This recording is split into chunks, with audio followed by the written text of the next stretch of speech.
Salut tout le monde et bienvenue pour une nouvelle recette. Aujourd'hui on va faire des palais bretons, un de mes péchés mignons. Enfin, et c'était un péché mignon, maintenant il faut que je fasse attention. Ah, c'est parti pour la liste des ingrédients.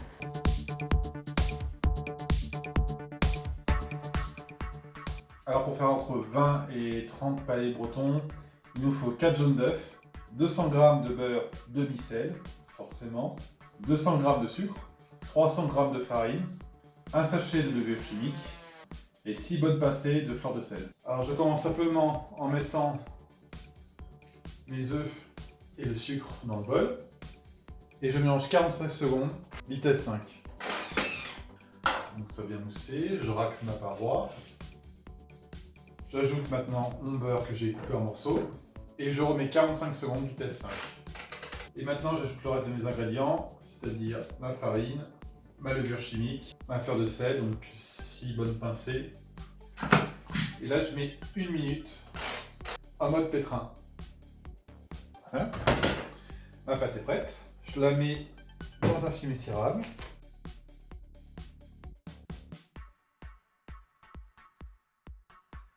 Je fais un boudin grossier avec.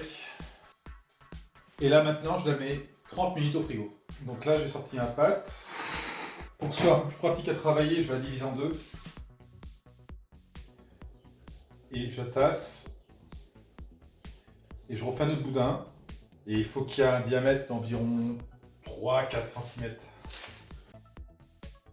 On n'est pas trop mal.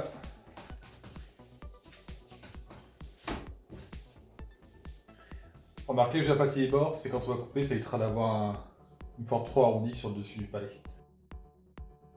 Donc voilà, maintenant on va les remettre au frigo et je vais laisser toute la nuit au frigo. Donc j'ai mis mon four à chauffer à 180 degrés. J'ai sorti une de mes premières pâtes déjà du frigo, donc elle est bien dure. Donc je vais la détailler en tronçons. Donc je vais faire des tronçons d'un bon centimètre d'épaisseur. Alors maintenant vous avez plusieurs possibilités. Moi j'utilisais un moule à muffins pour maintenir mon palais quand il va cuire.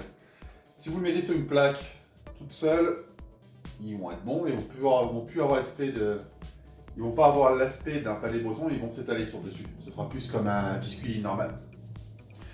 Donc si vous n'avez pas de moule à muffins, vous pouvez utiliser des petits cercles, mais bon, avoir des cercles, avoir autant de cercles, c'est dans une cuisine, c'est pas souvent. Donc pour la cuisson, si vous n'utilisez pas de moule, directement sur une plaque, c'est 12 minutes. Après, moi pour ce moule là, ça prend 18 minutes. Pour voir si c'est cuit, en fait vous allez voir sur le dessus, ça va être légèrement craquelé et doré. Une fois qu'ils sont cuits, je vais attendre 5-6 minutes avant de les retirer du moule et je pourrai faire ma deuxième fournée. Alors voilà, une tournée de palais breton. Voilà à quoi ça ressemble, j'espère qu'on va bien voir à la caméra. Ils sont croustillants à l'extérieur et moelleux à l'intérieur. Ah bon, à manger avec parcimonie, hein, parce qu'il y a beaucoup de beurre. J'espère que cette recette vous aura plu et je vous dis à bientôt pour une prochaine vidéo. Au revoir.